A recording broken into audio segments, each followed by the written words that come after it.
This is Horns Up. I'm Animesh. And I'm Peter. And we And I'm can't Steve. believe, oh my God, there you go. We can't believe you're saying this. Steve DiGiorgio, welcome to Horns Up. Our fanboy mode is running super high. All right. Well, hi guys. Thanks for having me and looking forward to the chat. We've been trying to get you as a guest for a really long time. I remember, once the pandemic was pretty much in effect, I even remember DMing you on Twitter and then realizing much later that I spelt your name wrong.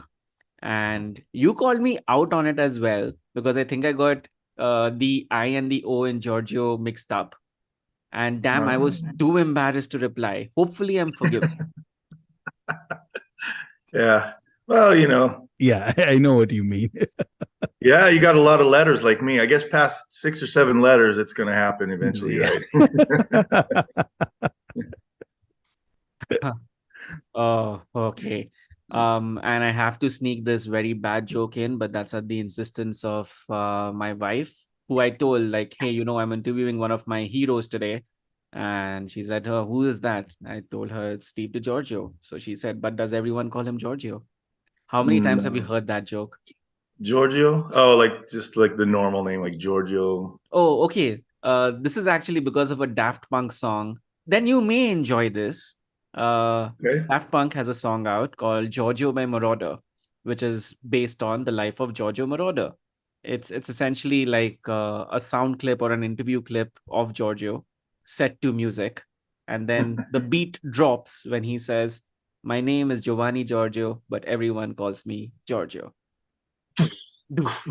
Exactly.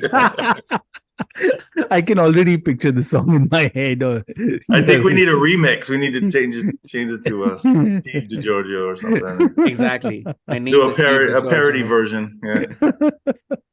So we do have your consent or permission to do this. I mean, people call me I've never been called Giorgio alone, but people call me so many things. If you guys want to, go ahead. Based on that cool entry joke, I'm good with it. Thank you. Thank you for humoring us. What's the Giorgio? Because when people say, "How do you pronounce your name?" I said, "Just cover up the DI and think of Giorgio Armani." And they go, "Oh." Yeah, Okay. we're too ethnic for people, I guess. True. But okay, let's get to the meat and potatoes of this episode, right? I mean, the reason we're talking to you is because of your project Dark Hall, which actually started out as a studio project 3 decades ago, back in 1992. So, how does it feel, first of all, just to be doing press or talking about a project that's been around that long? Like, is it a Yeah, nostalgia trip or? yeah, completely nostalgia. I mean, obviously, never expected any of this, never planned on any of it. It was the sax player goes by the name Flamp. He has a real proper name, but I mean, he's gone by Flamp his whole life. We've known each other since we were kids. And when we were going through school, we had like school band class and we had other friends in the class, and we would, take our instruments home and get stoned and write fun songs, and we were just really inclined to improvise and just be creative outside of the sheet the teacher puts in front of you. So it was just something fun to do, just like kids, just inventing something. And as we got older, we got better and we got, more serious about playing. And so for me and Flamp, we, to get together and come up with a little tune or something. I mean, like I said, that we were used to doing that since we were children. So we started out just passing the day with a old Fostex 4-track cassette recorder and a little Alesis drum machine, and I had like a Korg synthesizer, and we would just put together whatever, and just create these tunes. And they were getting pretty evolved. They were getting to the point where like they sounded like real songs. So we decided to look around for some musicians, and we found the drummer, Chris Dugan, first. He was more or less an old friend of ours, from school. He's actually grew up with my little brother, and I grew up with his big brother. So we had good connection there, and we got him involved, and we were in 92, we were taking this kind of junior college sound engineer class. You know, we all thought like, ooh, the studio is a magical world. Let's go to school and learn about it. Once I got into the class and opened that door and seen what's involved in studio engineering, I said, I'll just stick to playing bass. It was too much to learn, but it was a fun class to, you know, have a little introduction on how the studio works, especially just coming out of the end of the 80s, really. I mean, everything was still analog and, you know, big rolls of tape and everything. It was that kind of, so it was a little more impressive, you know, everything was very large. But in that class, they needed volunteers to go out and sing or play or whatever so that the students can learn how to set up mics, plug in things, everything involved with recording, because it was a recording class. And so we just said, hey, we have kind of a more or less group together. You know, what if we just, you know, set up and recorded and the whole class was involved? And, you know, since we were more or less rehearsed, we had kind of a song ready to go and we looked like we knew what we were doing. And then, you know, and we provided this volunteer song for everybody to get involved and record. And that, you know, everybody's bustling around doing something. The teacher's telling them what to do. And we didn't know it at the time, but one of the guys in the class that we didn't know him or anything, but he was one of the guys. He was winding up chords, setting mics. He was just participating in everything. But it turned out to be our future guitar player, Ken Schultz. So we didn't know that until years later, after we had picked up my buddy Eric Cutler from Autopsy to come play for us. We just borrowed him, but I knew that he was really versatile, and he had borrowed me for his projects. And we lived in not a small town, not like something out of a movie, small town, but a small enough city to where a lot of people knew each other. And so, you know, we had Eric Cutler for a little while, and then just whatever, just went our own ways, just normal. And then when Ken Schultz auditioned for the band, and he was like, "Oh, I recognize you guys. We were in the class recording you." So it was kind of a kismet thing. But we just, you know, wrote songs and tried to play shows and do what bands do normally. But it didn't last very long, and it was a cool experience for the time. And we've definitely kept in touch since we stopped playing. But yeah, 25 years later, to be sitting here talking about it and you know, letting people hear that old music, no, never expected it, never planned on it. So it's kind of cool. I mean, because maybe it was just something that needed its time to vintage. Because back then, trust me, it was, you know, without internet and stuff, it was really hard to spread the word. So maybe we just put it on the top shelf, wait a couple decades, and now we can spread it around, I guess. Okay, Arun is also here. I'm just going to let him into the room as well. Yeah, maybe somebody worse than me finally. Arun, are you going to say something quickly? Hey, hi. Hi. I'm just here for 5 minutes. Hi, Steve. How are you? Hey, Arun, what's up, buddy? I'm good. Finally, we're talking. Are you serious? Yeah. No, I mean, we've definitely exchanged a million messages and emails, but we've been planning this remaster release way, Arun, at least 2-3 years ago. We started the whole process, but yeah, I mean, we never had any kind of contact or anything, any communication. Like, Okay, you guys anyway carry on. Let me not disturb you guys. Bye. So polite. that was his brief cameo. Now he's gone. Okay, we're recording this on the 23rd of August, 2023, which is a week away from the reissue of your untitled demo. And this is coming 25 years later via Subcontinental Records. You mentioned this has been in the works for a couple of years. How did the whole reissue come about? Maybe take us down memory lane of what your memories are of recording these demos. Well, the reason is for the guy who just clicked off camera. He just he came out of the blue and asked me if I was interested in doing it. And then once he explained how he does it, and he's done it before, then, you know, I trusted him to do it.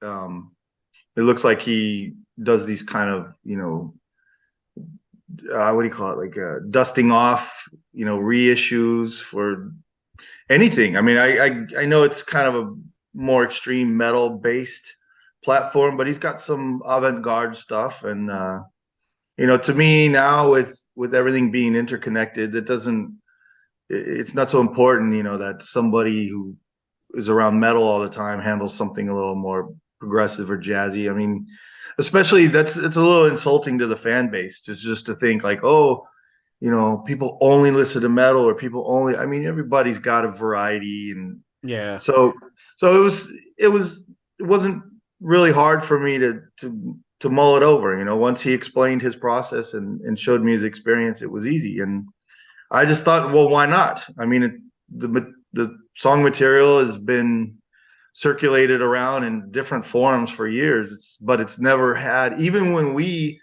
put it out ourselves, I was just burning CDRs on my own computer with regular home printer covers that I would cut with scissors and make a little CD, and then you open it and there's the gold CDR, and I'd write with a Sharpie, Dark Hall. I mean, so we never had anything that looked official, and so Arun came with all these ideas, and we collaborated on everything along the way, 50-50. We did the artwork and the photos. Luckily I had some extra song files tucked away in some old external hard drives, so we managed to come up with some bonus tracks to make it, a little more interesting and appealing than what has been circulating around for years.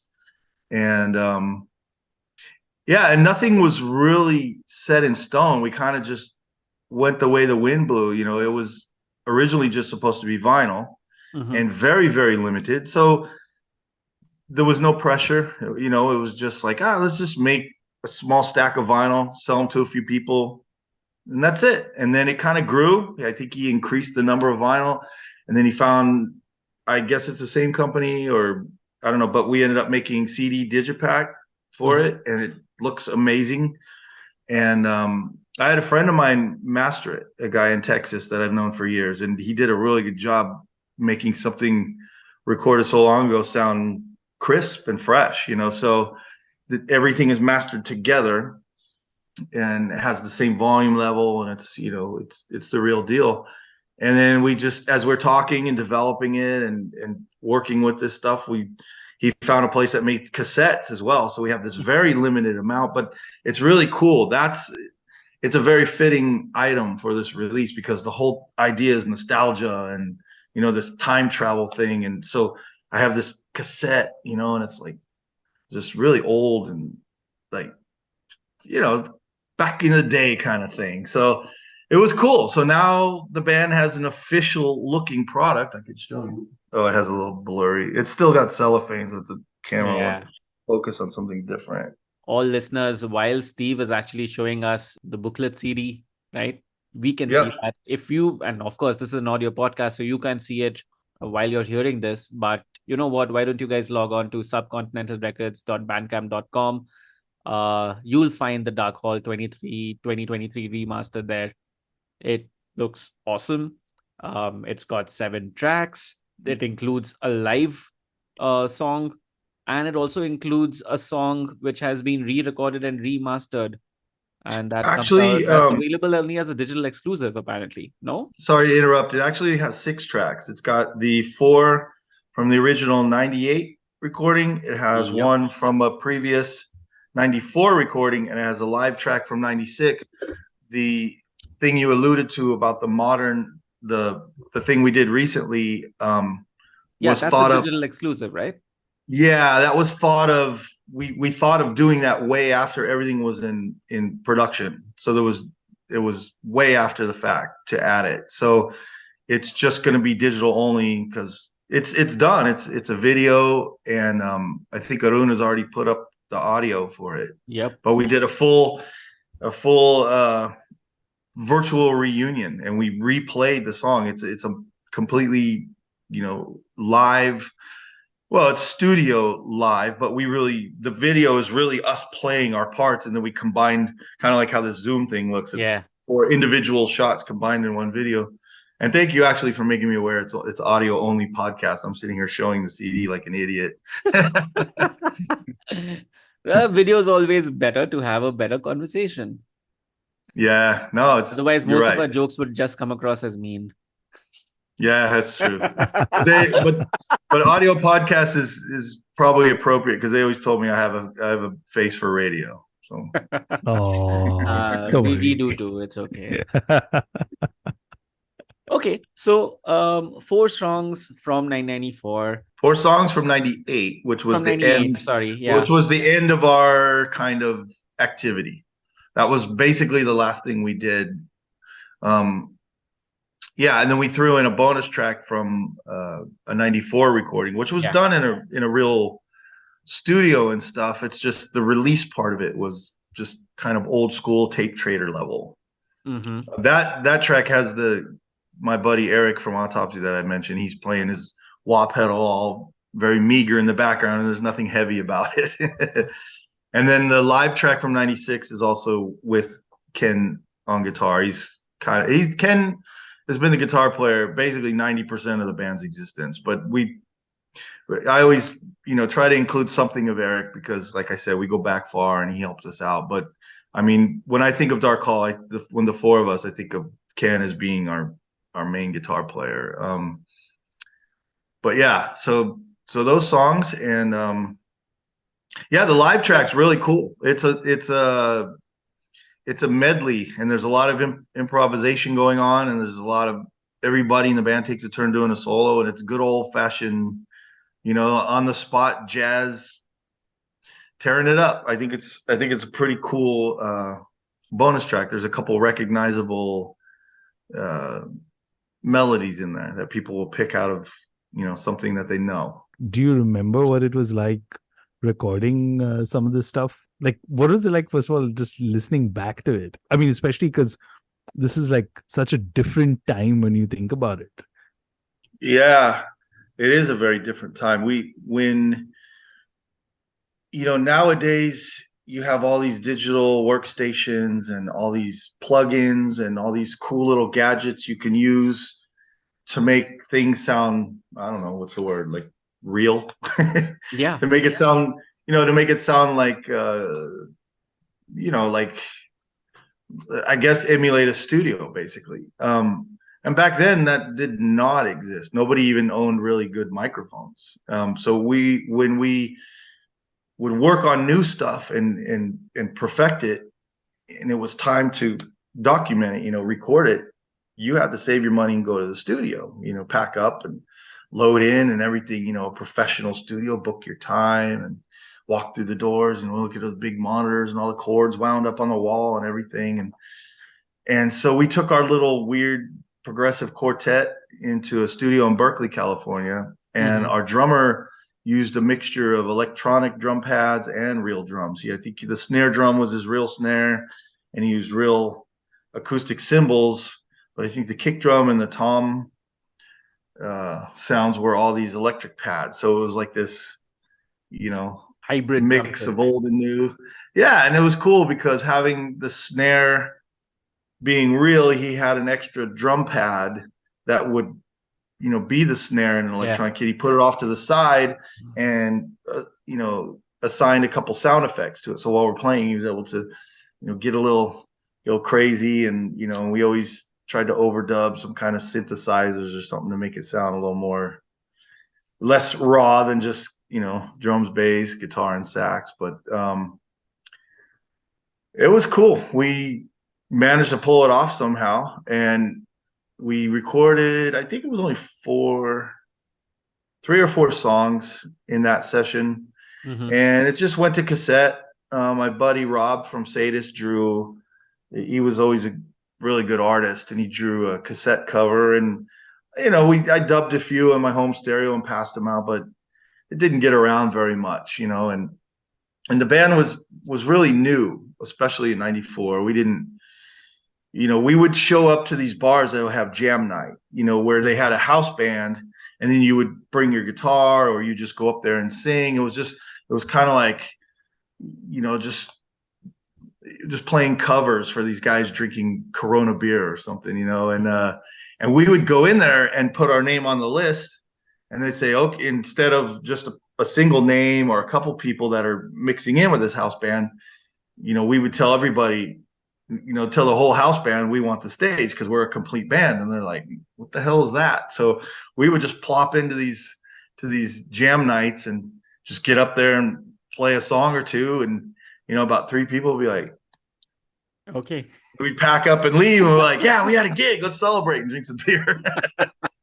And then we started playing like that same buddy from Sadis, Rob, that drew the cover. He was working at a coffee shop. Now this is, 94 when coffee shops weren't really a big deal. There was no like Starbucks going on. And there was this coffee shop in town that would have live bands, and he would put us there all the time because he's like, yeah, I want you guys to get exposure.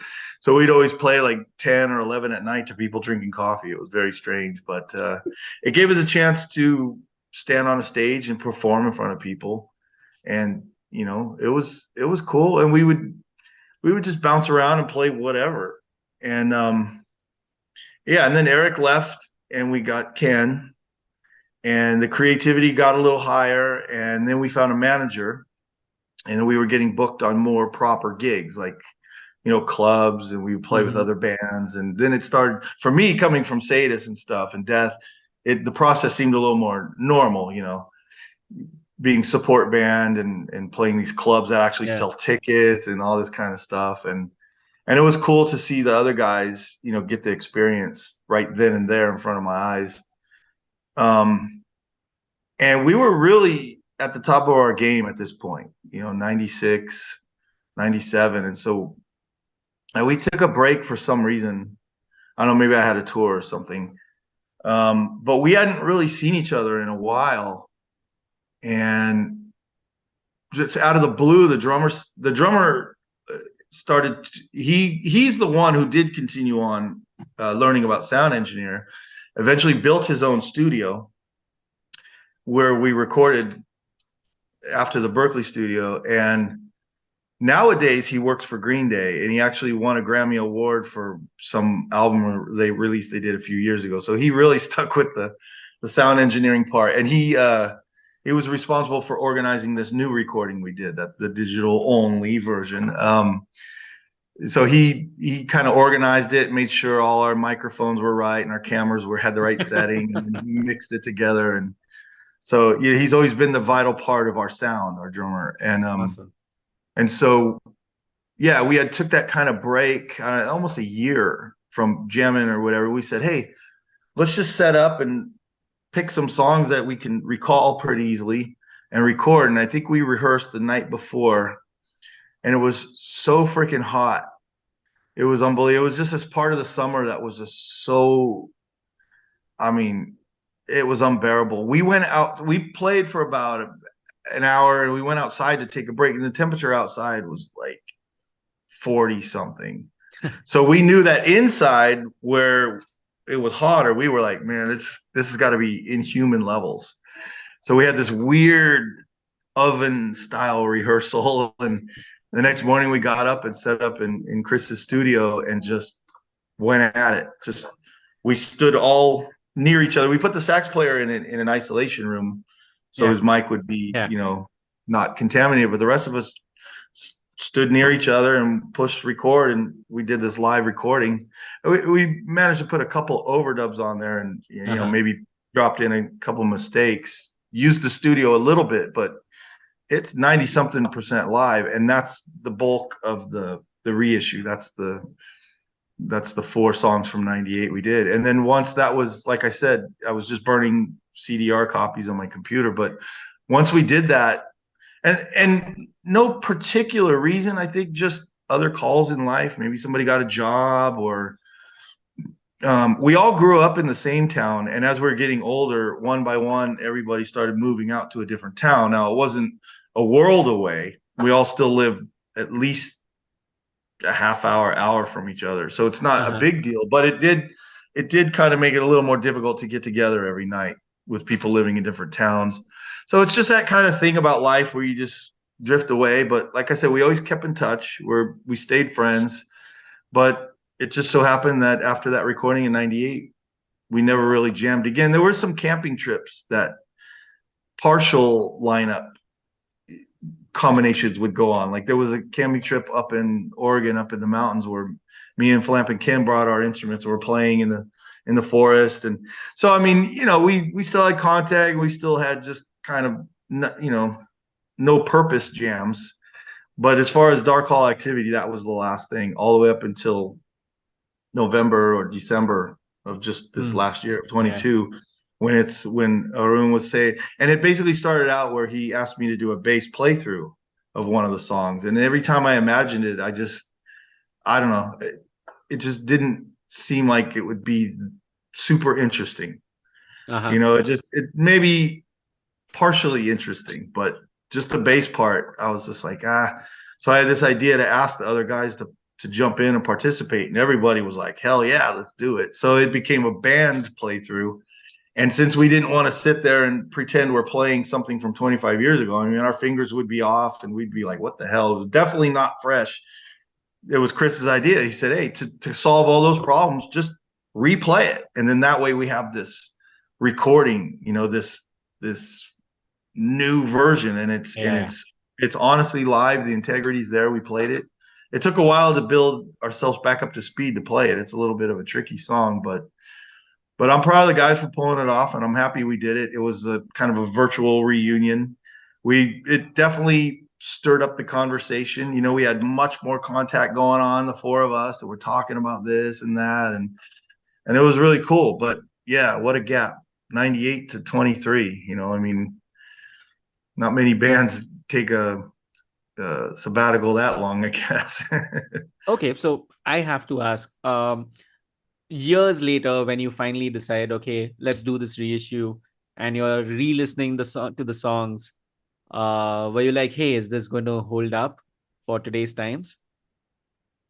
Yeah, totally. I have the normal insecurities you come when it's your baby. You know, I wrote a lot of the stuff, and I was involved in doing it, and I still hear all the blemishes. I still hear the mistakes we didn't fix, the things that are off time, and all those little things that back then were like, oh, well, we did the best we can. But now that I'm, you know, way more experienced and have been exposed to the microscopic, you know, nano world of recording and putting things to the grid and all this monetizing it. Dude, exactly. So now that my ears have been trained to that crap, by the way, I hear these old recordings and I'm like, man, this is raw. I mean, it's barely hanging on by a thread sometimes, but I was there and we were going for it. So you know, I'm not going to sit here and tell you it's some sloppy mess or anything. It just doesn't have that, like you said, like that quantized thing. So yeah, I'm always a little worried when I hear it, like, you know, are people going to just think it's just, you know, silly or whatever. But I mean, we've always had pretty good response. And then when someone like Arun comes around and says he wants to invest in reissuing it and making it look good and spreading around, I mean, obviously it's worth something. So yeah, it's kind of cool. You know, I mean, it's definitely we are different. ever grateful to Arun for taking that decision, but because, hey, it got us a chance to talk to you. Yeah, well, I mean, just spell my name right, and we can talk whatever you want. Alrighty, cool. I think this is a good time to play one of the songs off the album. Yeah, I mean, I wish we could play the entire album out, but that wouldn't be fair to Arun. So if there's only one song that we could play, which one would it be, and why pick that particular song? Oh, I'd flip a coin. I don't know. I don't know. You could play the first one. I mean, it hits pretty good. It's got a little bit of everything if you want. Synaptic Static. Yep. It's got a good rock beat to it. So maybe get people interested in listening to the other weird tunes that follow. And it's got lovely alliteration too. So here it is. It's Synaptic Static.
Yes, we are still talking to Steve DiGiorgio, SDG.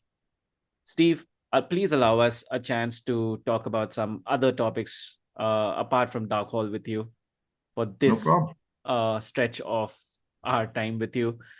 Um, you've been part of so many projects. Honestly, let's reverse that thought. What do you look for when you're collaborating with someone? What do you look for in a collaborator? Uh, just the chance to do something new in an environment that's, positive and creative. Like you said, I've been part of many projects. Everything I've done has opened some new door for me. I've become a better player, playing with so many different people, learning different styles, different languages of music, and created a lot of friends. I mean, stay in touch with almost everyone I've ever worked with at some level, even if it's just a occasional hello, or sometimes it's a real friendship. So it's valuable in many ways. I mean, you know, it's it's given me the chance to just explore so much different stuff. And like I said, just learn things that I wouldn't be able to stuck with the same people all the time. Um, and I'm kind of wired that way personally. I like to have a lot of projects going on. I like to be busy. I like to think that there's always something coming up that I can rely on. I get kind of stir crazy when something not in the works. So fortunately, I have the ability to multitask, so I can handle it. It doesn't always turn out perfect, and sometimes I get a little over my head. But like everything in life, it's a learning experience, and you try to do it better each time. But yeah, I mean, and the result of it all is it's massive exposure. Um, it's put me in a lot of different scenarios, and it's made me somewhat recognizable, and that kind of circles back around and lends more opportunity to continue doing it. People know my reputation for being this journeyman kind of studio musician, and so they know they can count on me to come in and get the job done fast and well. And so it's just you know something that I'm out of all the things in life I suck at, that's the one thing I guess I've got down semi decent. Okay, fair. And it's timely that you talk about like just being in touch with a lot of people, right? Because animation, I've kind of like hit this purple patch of sorts, because last week we spoke to Kelly from Atheist, and now more recently Till the Dirt, and you were one of the guests, and actually you were a guest on one of the songs off the album. So what what did you make of Till the Dirt and Kelly, what he's doing with that project? Yeah, it sounds really good. That's another situation where I've known Kelly in the scene for decades. When we were young demo bands, when Sadis had their first tape that we recorded in '86, Atheist was called Ravage before they changed, that. And so we were both included on this compilation vinyl, which, what was the guy's name who did it? Anyway, there was a couple guys involved in getting the bands put together on this. One of them was Borvoy, who runs Blabbermouth. I can't think of his friend's name right now, damn it. Anyway, yeah, so these types of things really help the young bands. We were all doing the tape trading through mail and trying to get in fanzines and spread our music, and both of our bands were included on this compilation. So when we met in person, we had something common to talk about. And obviously, as soon as I saw Atheist play, I was blown away. I loved Roger's bass style. I was lucky enough to talk to him one time. They were on tour, the Fateful tour, but before that happened, they played in Oakland, California, and I met Roger there and we talked. So I have that one lucky moment in my life where I got to talk to, I won't say legend because he died so young and played on so few things, but close enough. That's how good he was. And so I just maintained contact with Kelly throughout the years, just like any musicians in the scene, just normal, we talk online about stuff. We have a lot of common friends that we get to make fun of in secret.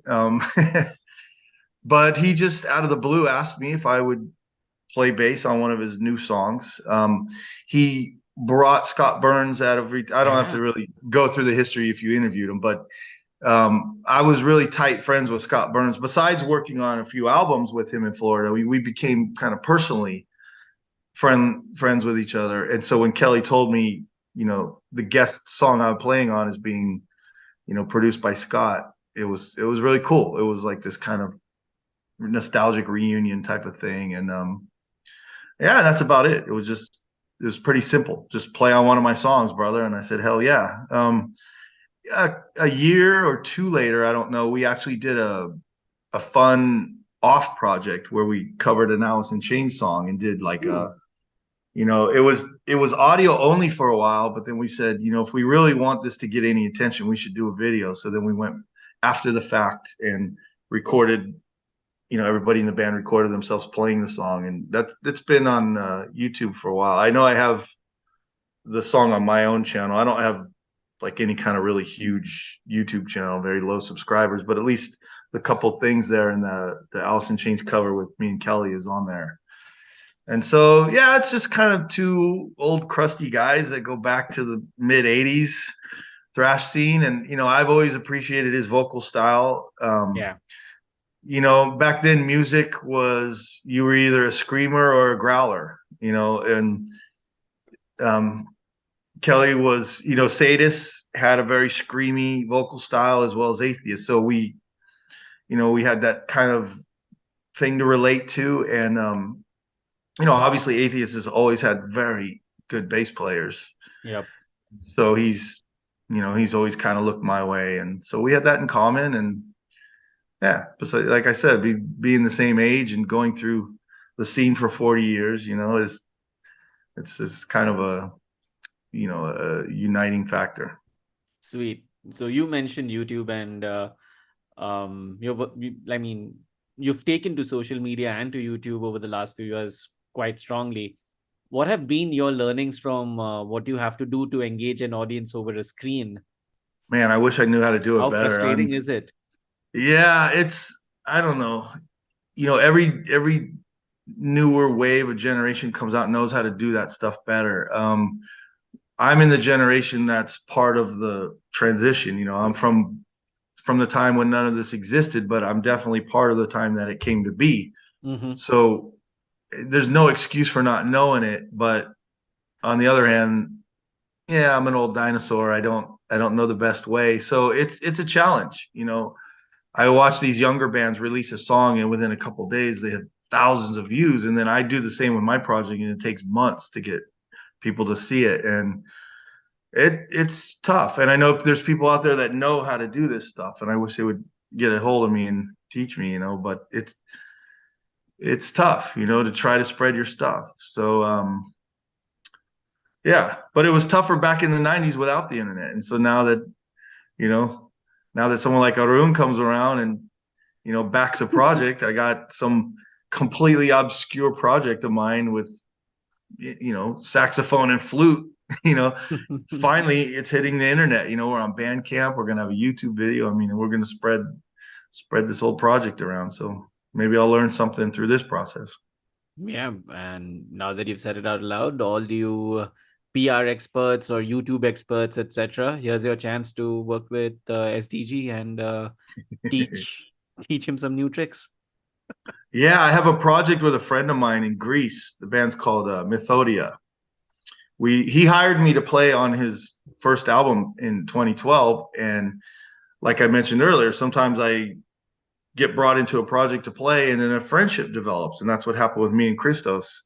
We became friends, and we've worked on a lot of music together since then, and we've kind of collaborated on the new stuff. My part's mainly just writing lyrics. He's still the main composer and the visionary of the whole thing, but at least now I'm not just a hired musician. I'm pitching in and doing lyrics and stuff, and we're really proud of that stuff. It's kind of a symphonic metal, it's it's got very thick production, lots of, strings and Mm-hmm. yeah, symphonic metal. And but we hired different singers for each song, from bands we like or people we found, and it's turned out really well. And we've done this kind of thing we were just talking about, like trying to release it. We try to spread links and stuff, and the attention is so slow to come, and I'm confident that these songs fit in with anything else out there that people like, but the problem is just trying to get it noticed and get people talking about it. But yeah, anybody listening to the podcast, go check out the Methodia stuff. It's killer. I'm really behind that project. I love it. Awesome. Alrighty. So since we're talking multiple projects, here's a slightly left field question. Hmm. You must be getting quite a lot of requests, right? Hey, be a part of my project, or be a part of my project, or do this or do that. How do you know that something is not going to work out, and hence you decide, no, I'm not going to do this? Have you developed that kind of a sixth sense?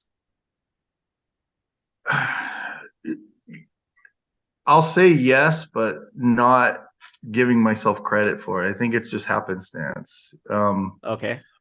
I don't. That is a really really good question, actually, because I think it's a very instinctive reaction. I think if I just hear something's not right, or maybe the communication from the person is a little weird, because when I work on someone's material, there's got to be a lot of communication. Mm-hmm. What do you want from me? There's obviously a reason you contacted me, so there's something about what I do that you want. So I want to know what that is. How much freedom is there?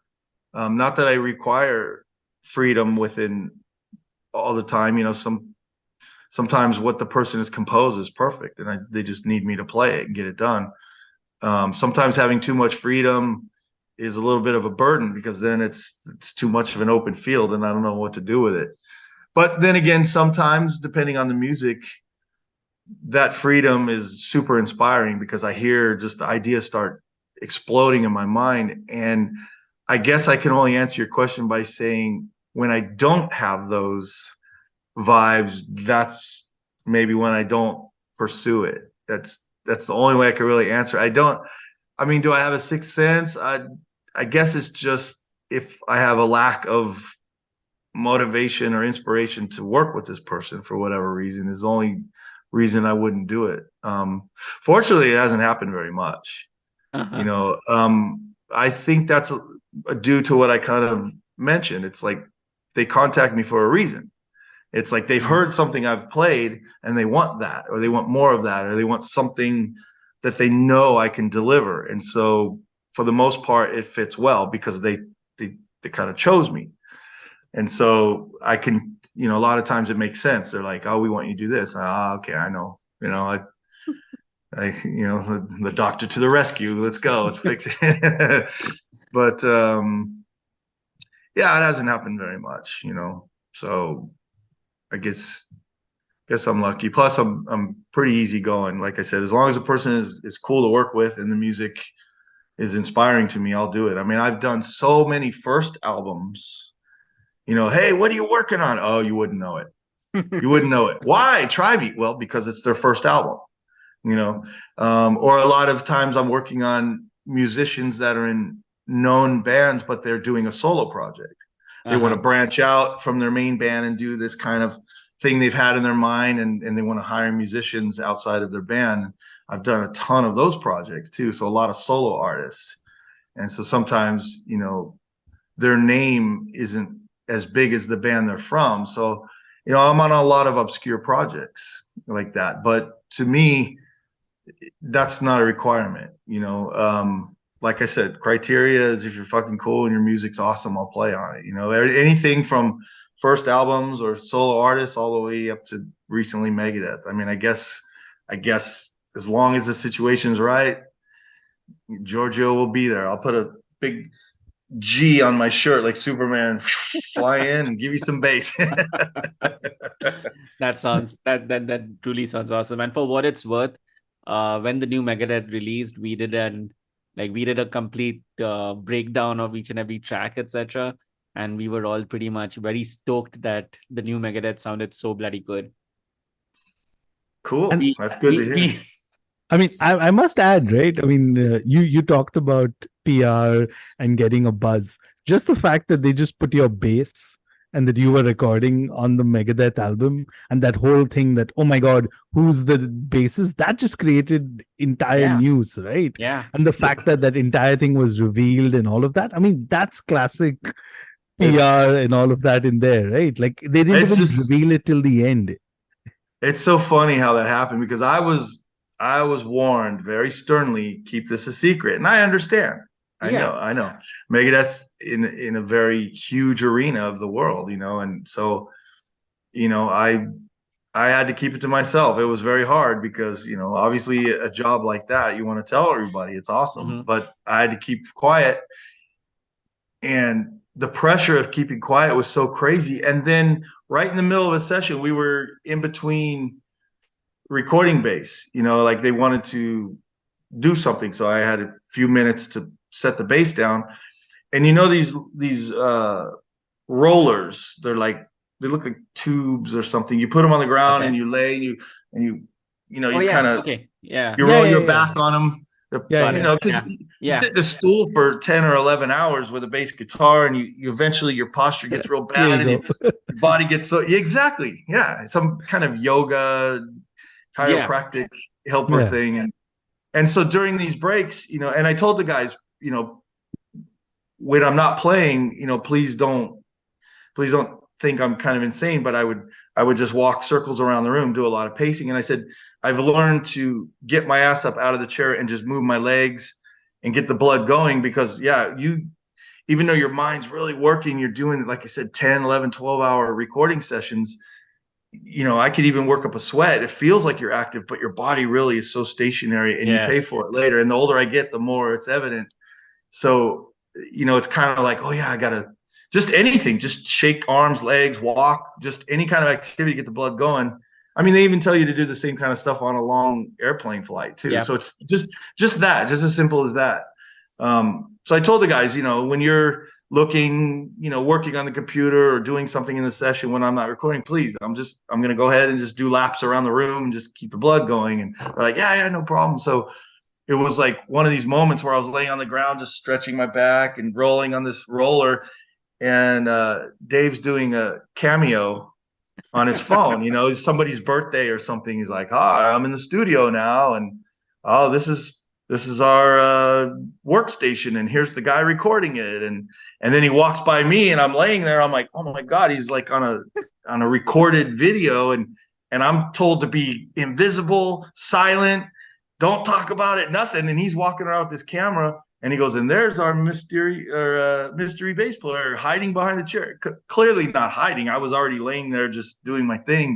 And then he passes through the room, and I looked over at the engineer, and I'm like, what the hell? I'm under this massive gag order to keep everything behind the curtain. And the boss himself walks in with a live camera, and we were just like, well, exactly that. He's the boss. He makes the calls. So Yeah. Somebody we're like, okay, I'm whatever, sure not going to went out worry and about it. told- And then of course that person puts out the screenshot Exactly. Yeah. of me hiding behind the chair, not really hiding, but oh yeah, the buzz that created was so funny. They were zooming in on my little I had a stool next to me for a table where I'd set my coffee or water or whatever, and had a little pick sitting there, and they noticed. Enhance, zoom. Yeah. Enhance, I'm zoom. telling you what, if you ever want a crime solved, just put it on the internet, and the collective world community will solve it because Yeah.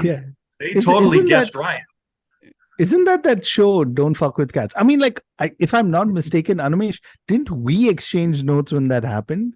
Also, Yeah, pretty much. We were Yeah. talking about it. we have a WhatsApp group where we were like, okay, who's it gonna be? Who's it gonna be? Yeah, and it's And- so weird. Like somebody definitely must have told Mustaine that, hey, you know what? This is the best form of guerrilla marketing these days. Do cameos and just put news out there. He did a lot of this kind of Yeah, stuff, yeah. no, on Cameo. I mean, that's one of the things. I mean, he did cameo. Yeah. He fucking went on Joe Rogan podcast. Khalas. I mean, that's Yeah. it. Like that. What more you need, right? Yeah. It was all new to me. I'm from the underground. I'm from we don't not used to that kind of stuff at all. So it was all new to my eyes, Yeah, it and was cool to see somebody like him doing that, because even we like, yeah, you wouldn't expect that, but it's I mean, great. let's be honest, right? I mean, I'm not saying the other M word, but you know which band I'm talking about. They're not doing stuff like this. But who are the major bands? But okay, wait. I have to come back, and there's a reason we're talking to you, because you dropped the word underground, so I have to ask you, right? I mean, since you still consider yourself, and I can't believe I'm saying this, that you consider yourself from the underground. Of course. Do you keep track of like current bands, what are new bands and stuff like that? I mean, other than the ones that are hitting you up, right? I mean, please feel free to kind of share any band that's kind of caught your ears, or something that you were like, wow, this is something that's I haven't heard before. I mean, there's so many nowadays. I'm only aware of what I'm exposed to. Like on tour, we play festivals. I see a lot of new bands, and maybe catch a sound that I like, and I'll go pursue it. Or a lot of new stuff comes to me in recommendations from my friends that just basically hand me a CD or give me a link or whatever. And it's so random. I don't. I'm open to new music. I know there's some of my colleagues have kind of shut down, and they're just kind of shut the door to new stuff. They just think that everything is just overdone, oversaturated and everything. But I think there's still a lot of diamonds in the rough. There's a lot of good stuff coming out, a lot of great musicians. So I try to keep my ear open, but I'm not definitely one who's got his thumb on the pulse. I really have to wait for it to come to me. So I try once in a while when I'm doing stuff at home, keeping busy, I'll put something on Spotify, and Spotify does this thing where it continues songs related to what you like. And every now and then I hear something like, oh, and I'll click on the band name and maybe listen to the whole album. And so I'm always open to stuff like that. But it comes and goes, and it's so, like I said, it's just a matter of when I hear it, I click on it. So I don't memorize a lot of the names. There was a band called Wheel that was very similar to Tool that came on in one of my playlists, and really dug that stuff. I alluded to the project I was working on with my Greek friend, Methodia. I found one of the singers, Madeline, from this band called Elaine. Okay. Which is just basically take Mad out of Madeline and it's Elaine. That's the name of the band. But she had a really cool hypnotizing voice, kind of just really cool tone. And so I suggested her to my buddy that we could pursue her to do our project. She did. She was awesome to work with. But that's how that kind of stuff comes about. Like I said, just randomly going through these. I remember what's the old one? Pandora used to do the same kind of thing, where you just tell it what you like and it feeds you stuff, and you give it thumbs up or thumbs down, and it gets more precise on what you like. And that stuff just kind of comes out, and I'm thankful for it because there's so much out there. And you have to really either know what you're looking for or just sift through it. And also there's a lot of cool stuff. Like I think the band is called Hello Scientist. It's kind of a cool, I think, they have a singer, but they also they mix in instrumental tracks, and they have it's not that close, but it's remotely similar to Jamiroquai. So it's got that real, or like what's a band from Sweden with the fucking awesome Dirty Loops. It's got that kind of live upbeat feel with a really pop sounding voice, but nothing is in the pop field at all. Very progressive, very intricate stuff, and it's good busy music for me. I like to put that on when I'm doing stuff. I mean, thank you, Scientist. Is that what it? Yeah. There you go. I told you I'm bad with names, so don't hesitate to correct me. That's totally fine. Hello, Scientist. Thank you, Scientist. I knew it was something kind of like Something you know, scientist. Yeah. something scientist, exactly.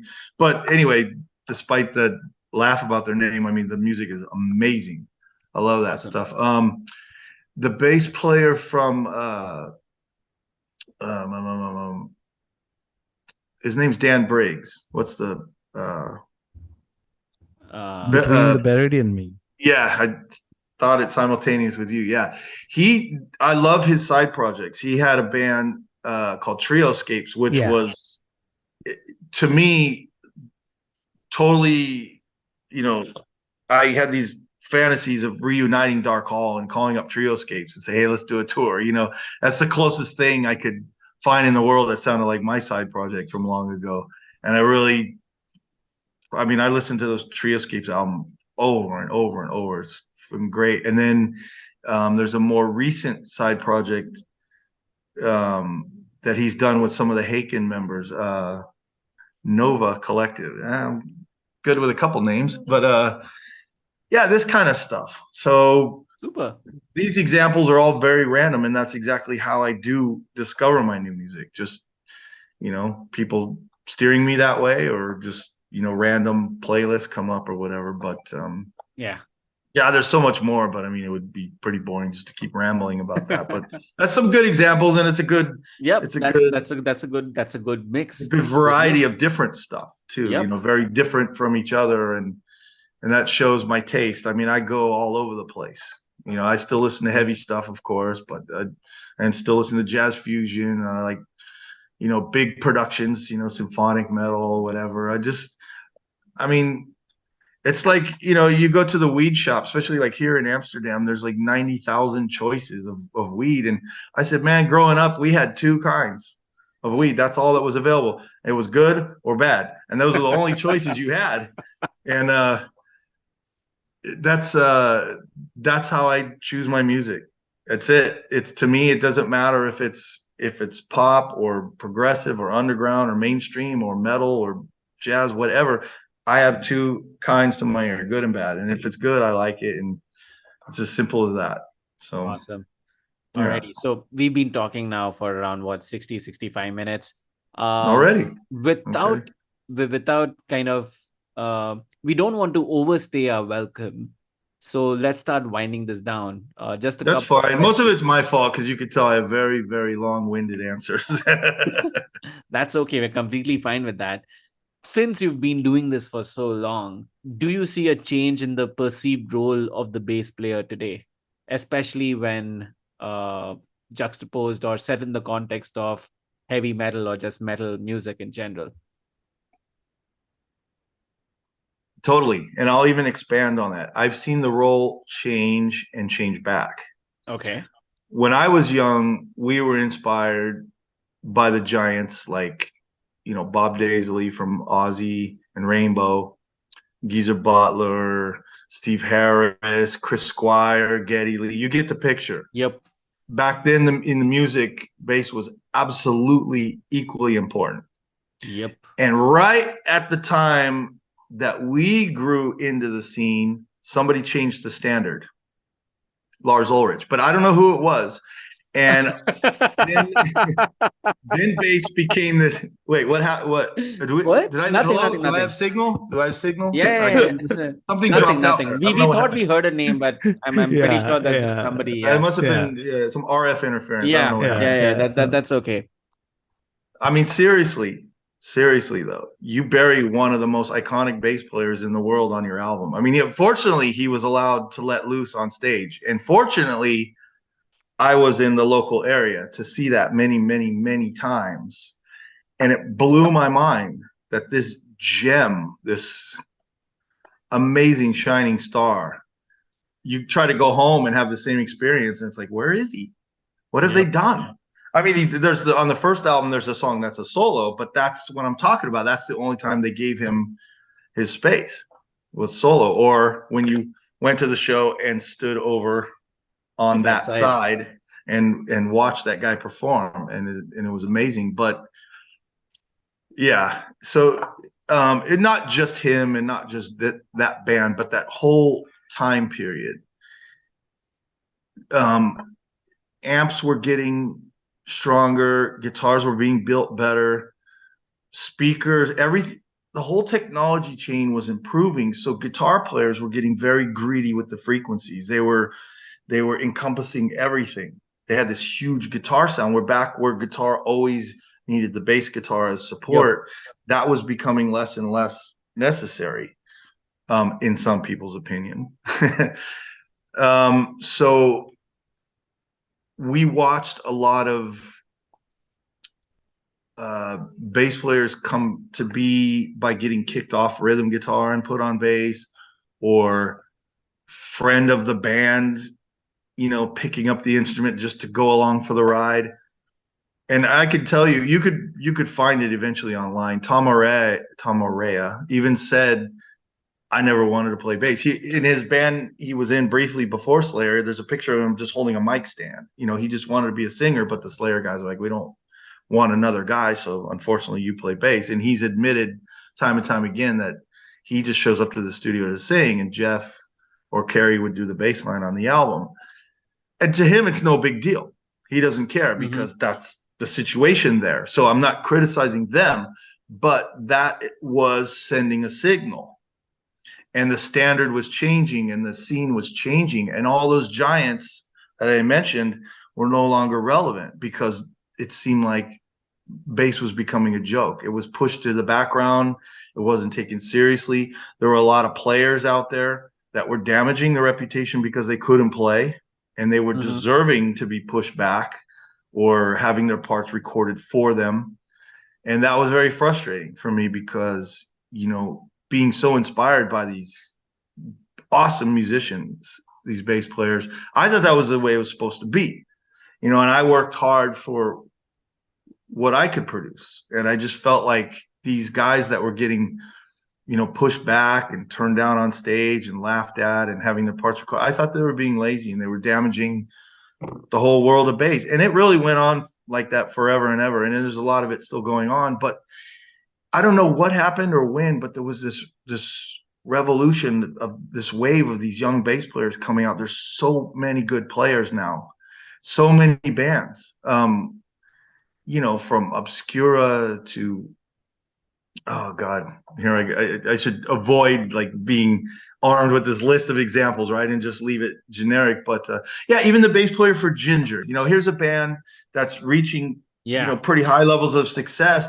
And I got lucky and I got to speak to him, and he takes the instrument very serious. He puts in the time, he practices, and it's evident. You watch him play on stage and he's amazing, great chops, good tone, and things are starting to come around. I won't say again, but it's definitely, the bass players are coming out of the background.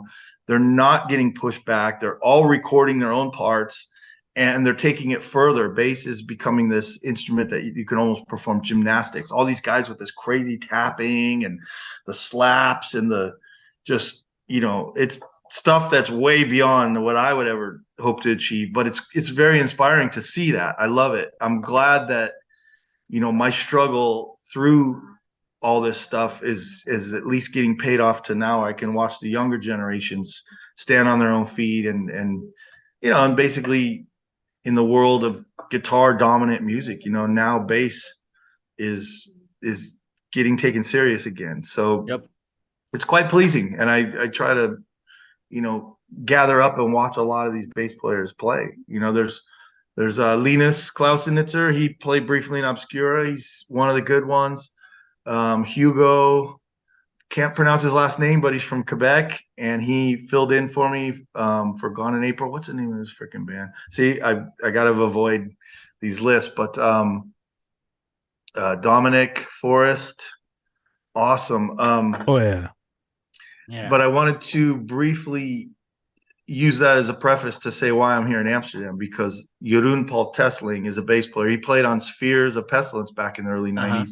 And he really made a name in the world on a couple of Obscura albums. This is one of my favorite bass players to ever, watch or listen to. And we became friends over the years, and we had an idea to do a project together of two bass players trading off, equally. No lead bass, rhythm bass, no no circus jazz covers. I mean, we're going to do some modern crazy fretless dancing. So I'm here in Amsterdam recording with Jeroen, and we're just on the pretty much just starting, but we've got one of the songs in the bag. And I mean, I can't tell you how psyched I am for this project. The band is called Quadvium. I've been promoting it a lot lately, so if you check any of my socials, you see a lot of stuff about me and my buddy.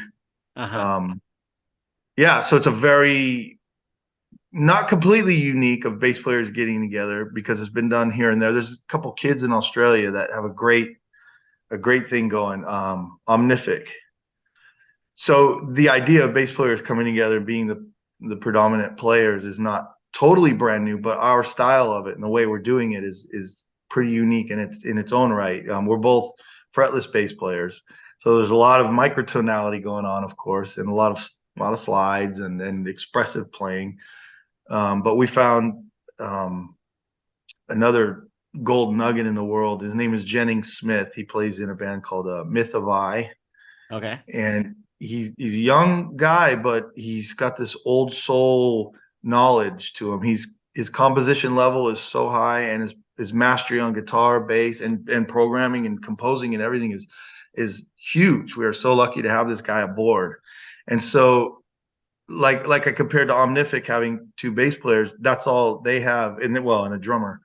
So the focus is on the two bass players, where we have two bass players and this amazing guitarist as well.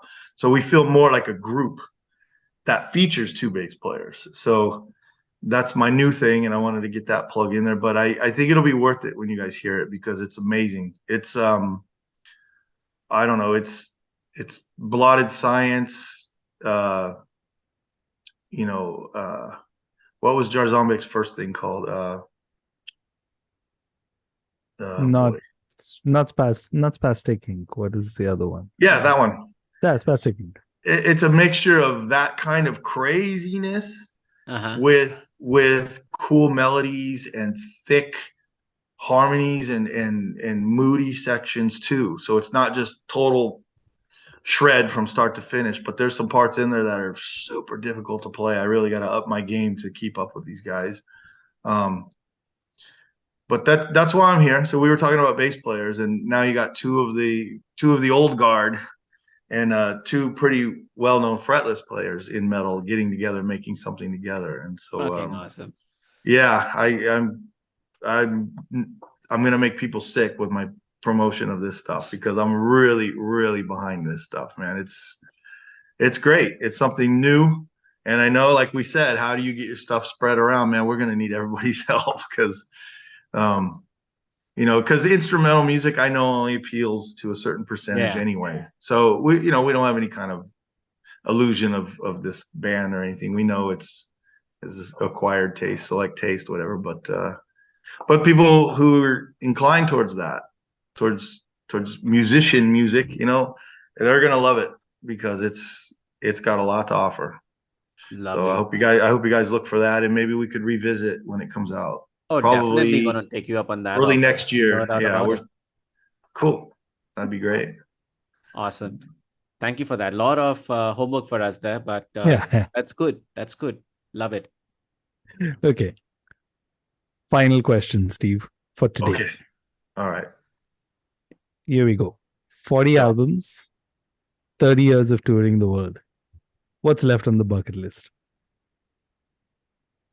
Oh, me, you mean? Yeah. Oh, it's I got to update the public discography, because I believe I'm closer to 60, 70 albums. Yeah.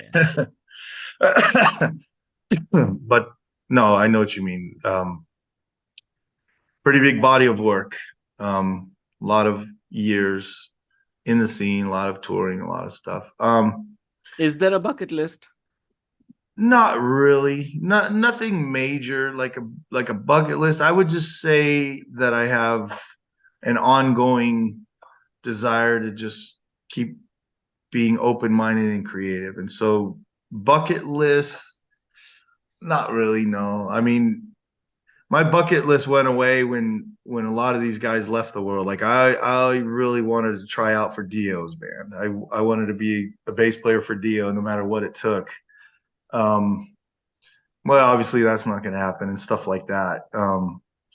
So no, I don't necessarily have a bucket list. I guess if my arms fell off and I was able to, see my life before I leave, I guess I could say has been pretty full. So I don't have any kind of like, yeah, I don't really have anything that serious. But my shorter list is just basically just, keep doing stuff that inspires me and keeps me happy. Because like I alluded to before, there's, when you focus on something and become good at it, you really kind of leave the other stuff alone. I don't have this massive variety of things of life that I'm good at. So this is what I do. And so as long as I'm happy doing it, I guess I'm a happy human, I guess.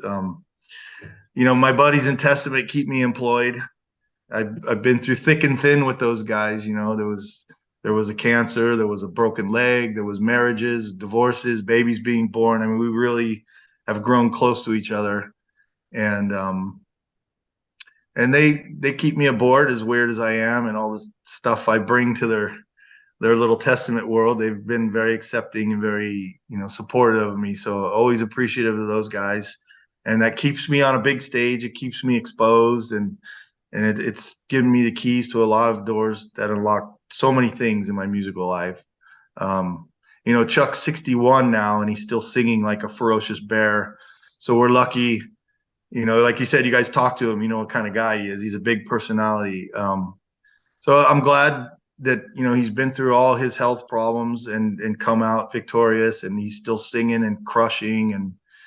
And we've had a couple changes in the drummer position lately, but we found this young kid who's amazing musician and equally amazing human being. It's awesome traveling with him. He's a great, great guy, very polite young man, and that's not easy to find these days. A lot of the youth is very self-absorbed, very self-entitled, and Chris has none of those qualities. He's a very polite, generous person. And that goes a long way when you're spending a lot of times in close quarters with somebody. We're in vans together, airplanes, dressing room, tiny dressing rooms, and you spend a lot of time smashed together.